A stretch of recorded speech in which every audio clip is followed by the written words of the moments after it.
Com Olivier Bonamici, a Begonha Inigues e o jornalista da Renascença Miguel Coelho. Bom dia a todos, bem-vindos. Olá, Muito bom dia, António, dia. bom dia. Bom dia. E hoje temos a equipa completa aqui no estúdio, é bom assinalá-lo.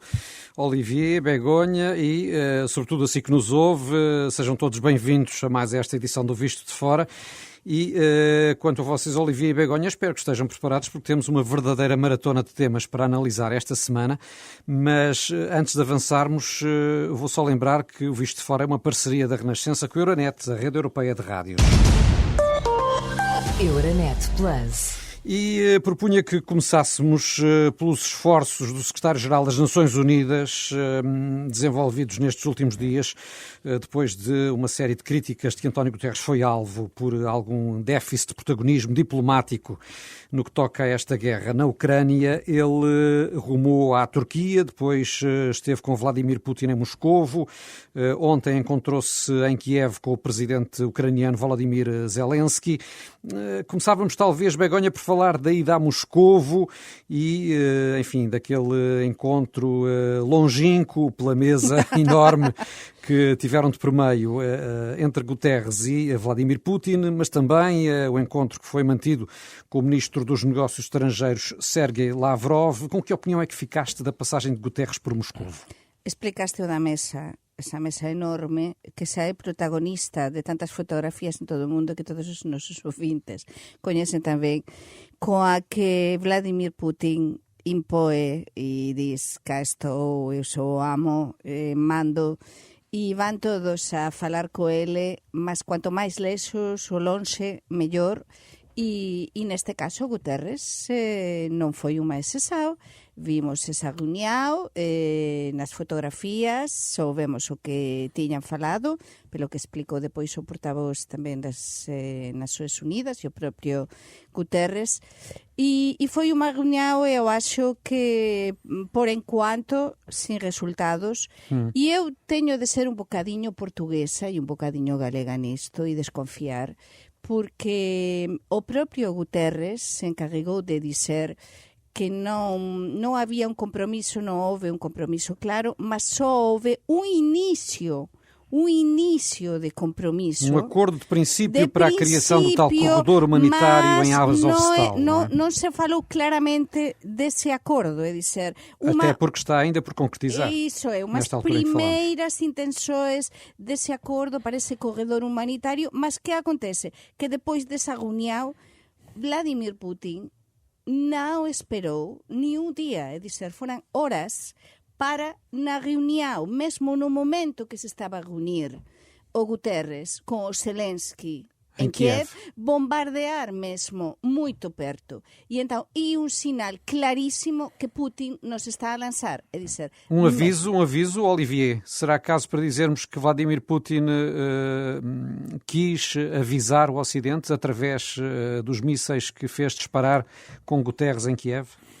É claro que não é uma coincidência. Quer dizer, se tivesse havido bombardeamento diário em Kiev, claro, lá podíamos ter falado disto, mas não é o caso. É uma humilhação.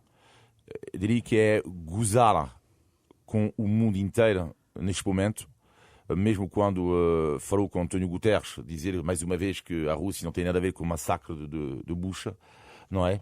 E, portanto, mais mentira sabemos, não é um pouco isso, é mesmo inacreditável, é uma humilhação. E António Guterres, quando está a visitar Putin em Kiev, ele, já o dissemos aqui, pelo menos foi a nossa opinião, pecou um pouco por tardia. Sim, muito mas, tardia, no entanto, sim, ele não é responsável, António Guterres, de nada da guerra e não é responsável de ter à frente dele alguém que é cínico. E Guterres deixou até algumas afirmações pouco diplomáticas, quer durante o encontro com Putin, quando fez questão de dizer que não era uma operação especial, como lhe chamavam em Moscovo, mas uma invasão da Ucrânia, quer depois quando esteve com Sergei Lavrov, o ministro dos Negócios Estrangeiros russo, António Guterres também o interrompeu na altura, se bem se lembram, para dizer que o agressor era a Rússia, que era o único país que estava a invadir outro e não a Ucrânia, porque não havia tropas ucranianas na Rússia. Até que ponto é que, apesar de tudo, o Guterres não tentou aqui marcar alguns pontos? Claro, o Guterres esteve ben nisto, mas o problema é o que estaba a dizer Olivier agora e o que temos falado nas últimas semanas neste programa, non é? Nos continuamos a pensar a mesma coisa, que ele pecou de demorar moito en ir lá. Por que demorou? Eu acho que ten moito a ver pelo poder, pelo veto, non é, da Rusia dentro de Pela como sensação está, de impotência. de impotencia dentro das Nações Unidas. Lembremos que há 5 países que teñen ese poder de veto desde que acabou, desde que se criou a ONU depois da Segunda Guerra Mundial. É dizer, non é que Guterres non quisese ir, é dizer, se nos avaliamos e analizamos as entreliñas de todo isto, haberá algún agasao. Mas eu quero asinalar aquí e destacar que houve unha viaxe antes, que tú dixías antes, que foi a Turquía. É dizer, o que se está a destacar estes días é que Guterres esteve antes en Turquía e tamén falou anteriormente e houve conversas diplomáticas con o presidente turco Erdogan. E para mí há unha saída posible a todo isto que ten a ver coa vía turca. A vía turca pode ser a solución se es que aínda temos maneira de solucionar isto, porque está clarísimo que por esta vía da ONU vai ser moito difícil. Mas acreditam que pelo menos esta operação humanitária em Mariupol vai ser possível concretizar ou não? Oxalá, Deus queira que sim, porque acho que é fundamental. Estamos a ver os repórteres internacionais, entre eles o noso Pedro Françao, que está lá no terreno e está a facer un excelente traballo desde há varias semanas, nos está a explicar nas radios, nas televisores, nos xornais, a dificultade que há, a proximidade cada vez máis das tropas, dos bombardeamentos, da dificultade das persoas lá para poder escapar. Então é fundamental, se o conflito non se solucionar por enquanto, como parece que vai ser así, que pelo menos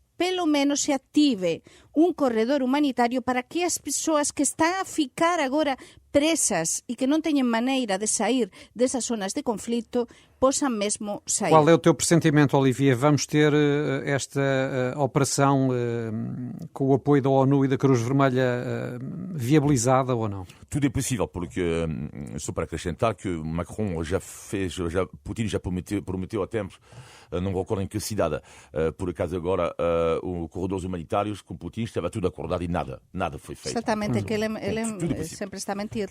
Ele está a mentir.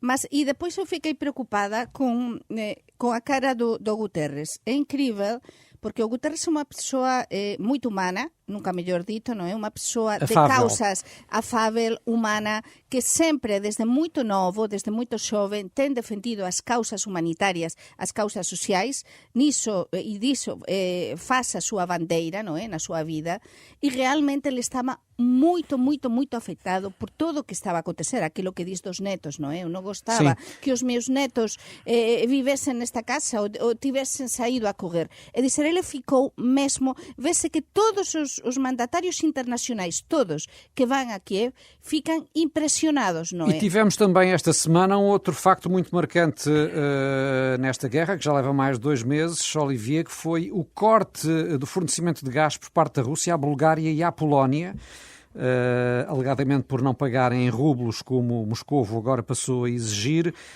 Podemos falar em chantagem, como lhe chamou a Presidente da Comissão Europeia? Sim, é chantagem. Agora, a questão é saber se na Europa outros países vamos ter não a curto prazo, médio prazo, um corte total. Eu acredito que vai acontecer. Não há outra solução.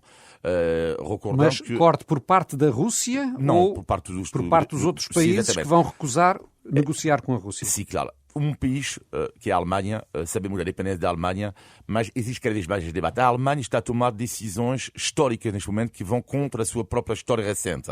Nomeadamente o envio de armas pesadas para a Ucrânia, mas a questão do gás, que derrota uma pequena parte. Eu aqui, quando é preciso elogiar, mas que derrota Angela Merkel a posteriori. É inacreditável. Aliás, existe um verbo na Alemanha, foi um amigo meu alemão que me ensinou isto, que é Merkeln. Significa deixar empobrecer uma situação sem tomar qualquer decisão. Que derrota estratégica de Angela Merkel a posteriori. C'est Que é demasiada notável porque, dependência do gás russo. como o tempo passa, não é? Mas ainda há poucos meses nós estávamos aqui no Visto de Fora É a isso. eleger Angela Merkel em uníssono Sim, como sim. a pessoa do ano, não é? Mas, Miguel, vês depois, em função de alguma situação, tu vês depois, quando tu és, não estou a dizer que ela foi amiga direta de Putin, mas, por exemplo, vamos falar daqui a pouco das eleições francesas, mas quando o Salvini na Itália, quando tu defendes uma posição, e depois acontece um evento na história, não é? Depois, claro, a história olha para ti de uma forma diferente. Merkel Claro.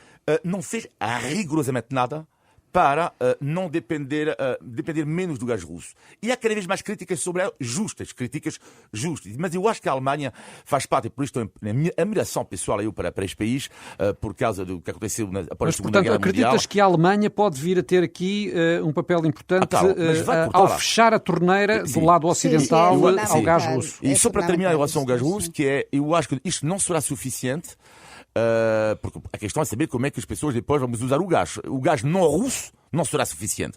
Eu acho que é só uma solução, que é mudar essas mentalidades, e isto vão ter que ser tomar medidas para nós pouparmos, para nós gastarmos menos energia, porque senão não vai haver gás suficiente nem petróleo suficiente. Mas temos de acrescentar aqui uma coisa, é dizer, é muito fácil culpar passado o tempo, não é?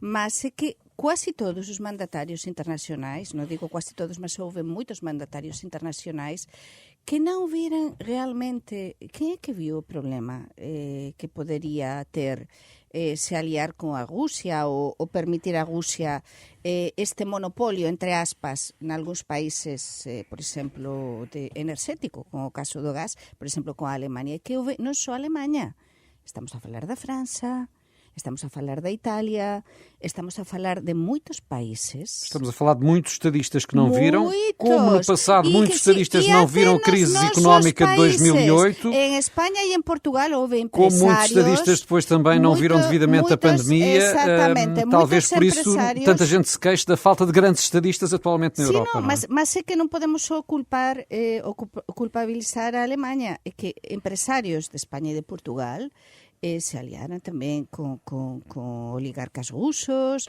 com o próprio Putin. É dizer, E há agora empresas de vários países que, inclusive na Alemanha, que parecem dispostas a ceder à chantagem russa e a comprar o gás pagando com rublos. O Também é uma questão que está em aberto. Claro, o poder do dinheiro. Mas sí que o papel da Alemanha cá, neste momento, se a Alemanha realmente fecha a torneira, vai ser fundamental. Porque, claro, estamos a falar da Bulgária, pronto, estamos a falar de outros países, da Polónia, mas é que a Alemanha, o peso económico, o que supõe para a Rússia economicamente, não é? Sem dúvida.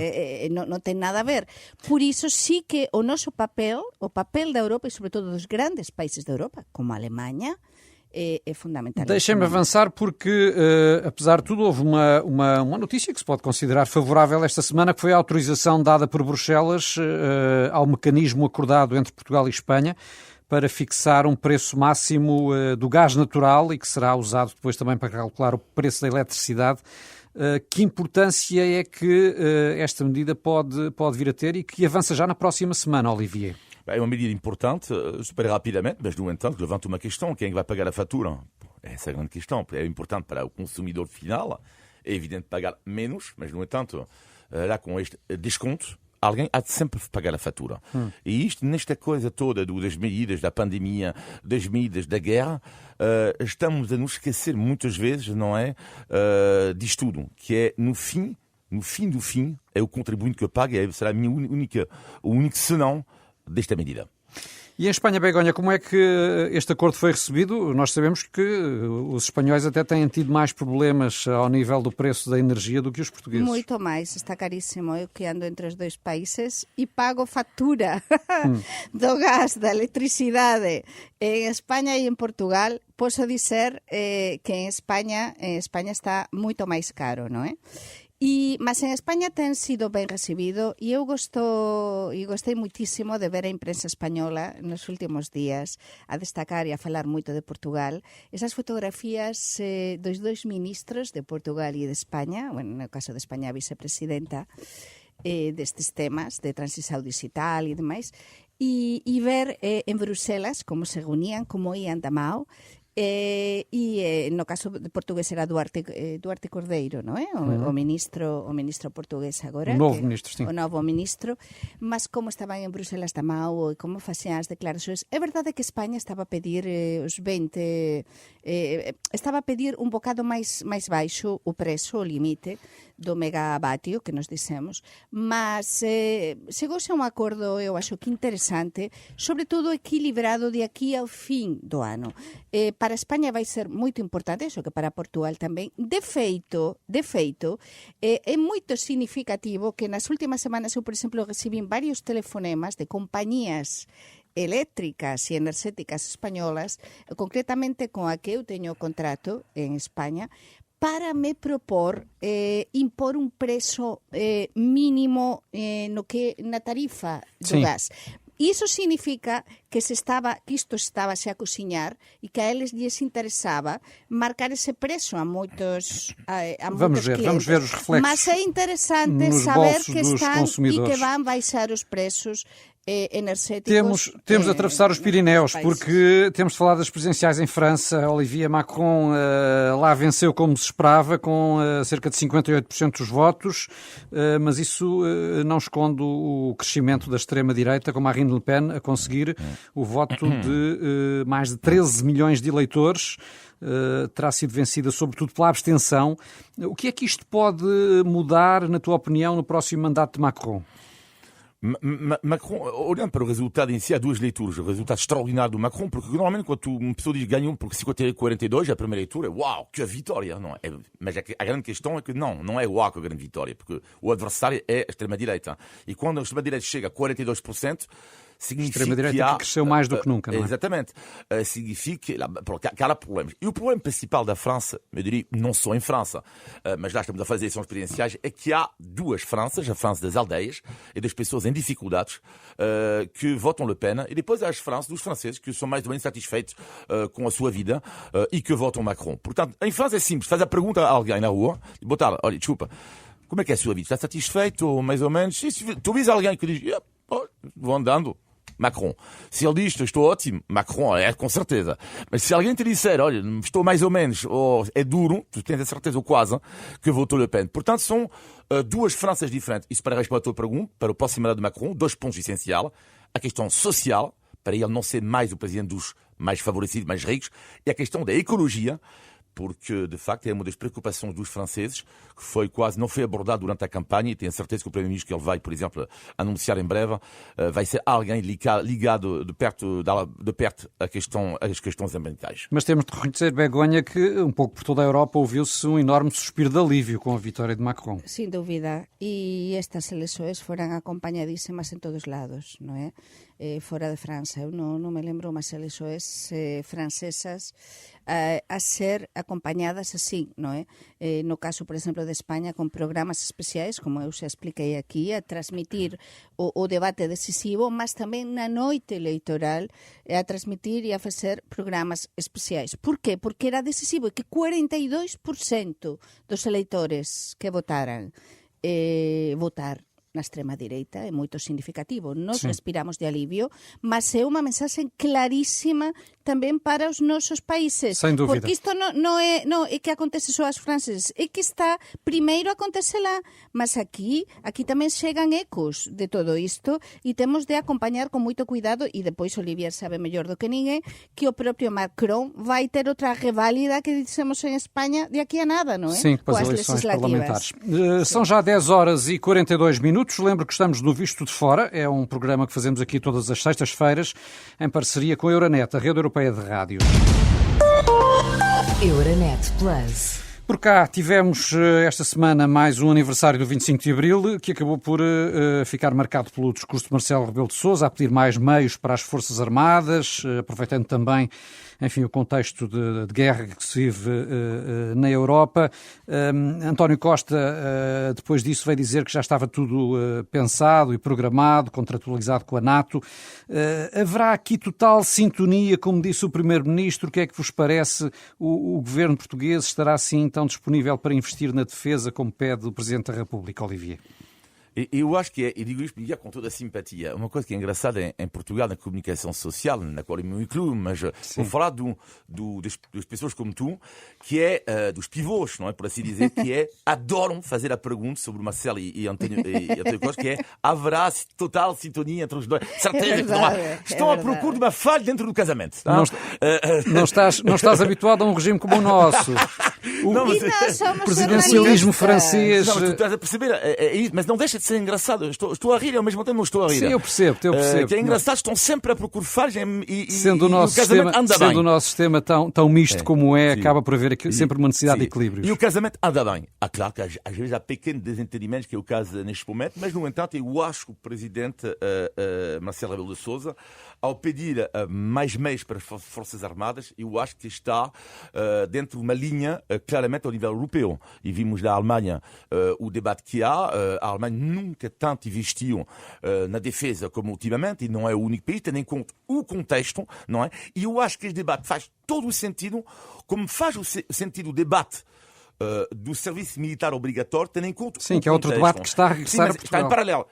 E faz sentido. Não estou a dizer que faz sentido regressar a isto, mas o debate em si faz sentido porque, vou contar uma história, em França, o candidato da esquerda radical, Jean-Luc Mélenchon, está a favor. Isto normalmente podia pensar que é uma medida de direita. Normalmente são as pessoas de direita que preferem, normalmente, assim.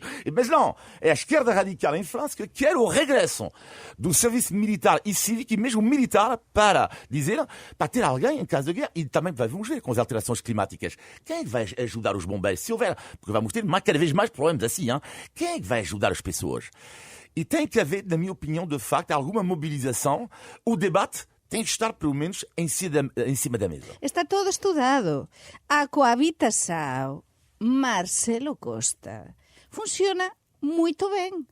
Olha, acho que nós, qualquer de nós, Olivier e eu, gostávamos que nos nossos países funcionaram assim e se levaram também e se deram também as máximas quanto ao debate no investimento militar, também se verifica em Espanha? É lógico, claro que sim. Totalmente lógico. En España, por exemplo, neste momento está a haber unha polémica incrível coa ministra de Defensa, mas ten a ver con outra coisa, non é? Espionaxe e demais aos líderes independentistas.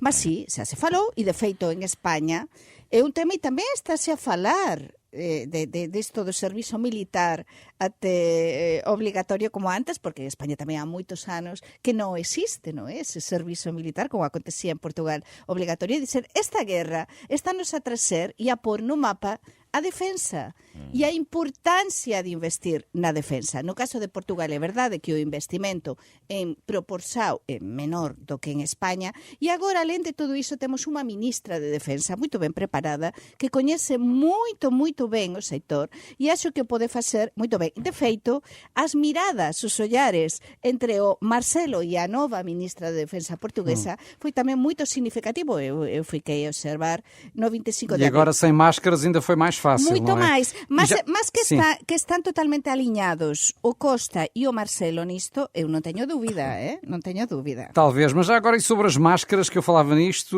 muito rapidamente, como é que viveram estes primeiros dias sem máscaras obrigatórias em Portugal e até que ponto é que consideram medida ajustada, tendo em conta que a pandemia parece estar a recrudescer? Como que vivemos? Pois eu non sei, Olivier, mas eu acho que con un bocado de confusão, non é? Todos temos máscaras na mala, temos máscaras en casa, no carro. Entón non sabemos, chegas aos locais e de feito como en España e en Portugal foi paralelo, porque somente tivemos 2 días de diferenza. Realmente persoas que continúan a ir con máscara, non temos máis do que ver cá na Renascença, outras persoas sin máscara. Eu acho que é un bocado de confusão. Que é o que achas, Olivier? Uma pequena reflexão pessoal e depois global. Pequena reflexão global, reflexão pessoal para dizer que eu estou aliviado, estou contente. No entanto, às vezes há alturas que eu não sei o que é que fazer. Um exemplo, ontem à noite estava na mercearia, 5, 6 pessoas, 4 tinham a máscara e quando eram pessoas idosas eu decidi usar a máscara para respeito, porque estamos quase colados uns aos outros, não é? Claro. Mas ao mesmo tempo depois também há momentos em que vamos bem tirar a máscara, sobretudo como sou legalista, a partir do momento que sou legalista, a mim me dizem para pôr a máscara, eu ponho a máscara. Para mim dizem para não pôr que não posso pôr a máscara, eu não ponho a máscara, não sou ilegal. Portanto, como sou legalista, é assim. Não, agora, podes sempre pôr a máscara, atenção. Bom, exatamente. Agora, a refeição global, claro que há um certo receio. Só para vos dizer uma coisa, em França, por exemplo, o caso do Covid aumentou brutalmente. E em Espanha? Após a medida, mas em França foi há mais tempo do que em Espanha e em Portugal, há um mês, mais ou menos, um mês e meio, mas agora os casos estão a descer novamente. Portanto, é normal que nesta fase, não é que os casos estejam a subir. Também, quanto a isso, vamos ter de esperar pelas próximas semanas para ver, sendo que, pelo menos Portugal e Espanha, e isto é uma notícia dos últimos minutos, segundo o Centro Europeu de Controlo de Doenças, são os únicos países europeus onde os casos de Covid estão a aumentar nos mais idosos. É um facto que nos deve levar a ficar, pelo menos, com alguma preocupação. Não são boas Mas notícias. vamos em frente, até porque está na altura do momento que habitualmente dedicamos aqui à língua portuguesa no Visto de Fora e em que testamos os conhecimentos dos nossos dois amigos e comentadores, é o Índice de Tugalidade. Vamos. Ele vai escolher ainda uma expressão que existe na Galícia. Vais ver. De Tugalidade. Vais ver. Todas as semanas temos aqui uma frase em português para que o Olivier e a Begonha descubram o significado e desta vez, como o Olivier se queixa muitas vezes que a Begonha sai beneficiada, porque há expressões em português que são parecidas com as que existem em espanhol e, portanto, é mais fácil. Hoje falamos de uma palavra de origem francesa que é boné. Todos sabem o que é um boné, não é? Sim. Um chapéu com uma aba ou com uma pala. E andar a apanhar bonés. Sabem o que é? Não sei. Andar a apanhar Olivier, desta vez não tens desculpa, falamos de Não, mas bonés. porquê? Porque mas a expressão não Apanhar existe. bonés. Anda a apanhar bonés. Ficar a apanhar bonés. Andar despistado, imagino, não é? Andar despistado. Apanhar andar uma a seca. Apanhar uma seca. Não, Não andar é despistado. bem. A Begonha talvez um pouco mais perto, mas não é exatamente. Anda a ser chato o teu dia. Não. Eu penso que será assim um bocado despistado, que não sabe muito bem. Algo... Sim, é mais ou menos, é quase. É no fundo não se conseguir o que se quer. Andar a apanhar ok. bonés é não fazer nada, corra bem, não ter êxito, enfim. Tudo ao lado, não é? É, tudo ao lado, exatamente. Olha, mas curiosamente, eu estive mais perto, não é? Tiveste Ainda que um pouco mais perto. É tipo isso em francês. 15%, acertaste 15% desta vez. E é curiosamente uma expressão de origem desconhecida, portanto, talvez tenha simplesmente a ver com aquelas alturas em que o vento leva o boné e vamos atrás dele e não conseguimos apanhá-lo, não sei. Talvez algum ouvinte possa ajudar a esclarecer e já agora já sabe que pode sempre contribuir para o Visto de Fora, através do e-mail vistodefora@rr.pt. Na próxima semana, novo Índice de Tugalidade. Índice de Tugalidade. Estamos mesmo no fim, Begonha e Olivier, positivos e negativos da semana. O teu negativo, Begonha? Negativo e como máis ten a ver con esta nova hepatite que está a surxir en todo o mundo. Eu fico moito preocupada porque eu tive hepatite cando era crianza, cando tiña 8 anos e sei ben o que é, non é? E entón esta nova variante estáme a preocupar moito porque están a surxir novas doenzas e que teñen moito a ver tamén co confinamento e coa falta de defensas que se criaran pelo confinamento. Entón, acho que é un caso que debemos acompañar e que as autoridades sanitarias dos nosos países, como xa están a facer, deben Sim, acompañar. em Portugal já há uma task e force. estar O teu negativo, alerta Olivier? mesmo. Os gritos das pessoas em Xangai, o barulho, o som das pessoas em casa a gritarem pela sua liberdade, confinados de forma escandalosa, Sim. sem direito às vezes mínimo para comer. E a propósito disto e da liberdade que tanto prezam, há um livro que vai se estrear em França proximamente que se chama Autorretrato da Europa pelos seus escritores. Convidou vários escritores, tipo Lídia Jorge, Fernando Aramburu, espanhola, para falar da Europa, da nossa sorte, desta liberdade. E o escritor francês diz uma coisa que é engraçada, que me fez pensar em Xangai, e ele diz, na apresentação do livro, uma ditadura, nunca se esquecer que uma ditadura não é um país onde pedimos às pessoas para serem vacinadas, para se protegerem e para não contaminarem os outros. Isto não é uma ditadura. Mas vamos acabar em alta. Temos de acabar em alta. Vá. Vamos aos positivos. Begonha. Pois vamos a acabar en alta e eu teño de agradecer a este país, a Portugal, todo o que me ensinou e que me continúa a ensinar. Eu que estou entre os dois países a traballar e traballo con portugueses e con galegos nesta nova etapa profesional da miña vida. Axúdame moito cando teño de negociar con portugueses e galegos a maneira de ser dos portugueses. Os ouvintes perceben o que estou a dizer, porque esa paciencia, depois os horarios, non é? Cando os galegos, por exemplo, dicen que os portugueses traballan máis da parte da tarde. Está ben, eu sei cando é o mellor momento para negociar con os portugueses.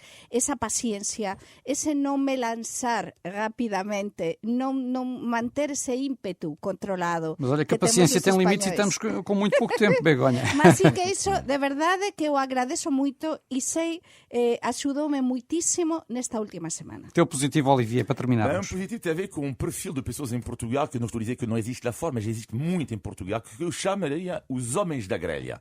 O que é que são os homens da grelha? É que me espanta sempre, adoro falar com as pessoas que andam a grelhar peixe nos restaurantes. E às vezes, um deles também, que é Sírio, perto do Viva, está bêbado, e adoro, ele fala comigo, e ele diz, senhor, vamos chamar senhor João, eu pedi um salmão, vocês estão a fazer uma dourada? Adoro que é a forma como os homens da grelha ficam lá 3, 4 horas e a tratar um salmão com carinho, com o cliente, a falar com os clientes, cheiram a peixe. Tudo isto, acho de uma magia e queria dedicar o meu positivo aos homens e às mulheres de grelhas. Mas é só nos restaurantes ou em casa? Porque eu tenho um vizinho que se abriu a temporada de grelhados. É dizer, mas adoro, na sua esplanada. E sair assim às 7 e tal da tarde a grelha. Às vezes, quando a grelha é no vizinho de baixo, acaba por não ser muito agradável, mas enfim. Não é. Vocês todos conhecem na vossa vida um homem da grelha, estamos de acordo? Todos conhecemos. Isso é uma particularidade. E com a Imperial ao seu lado, não é? Sim, exatamente. Sim, no caso do meu vizinho não é Imperial, é mais forte, é mais potente.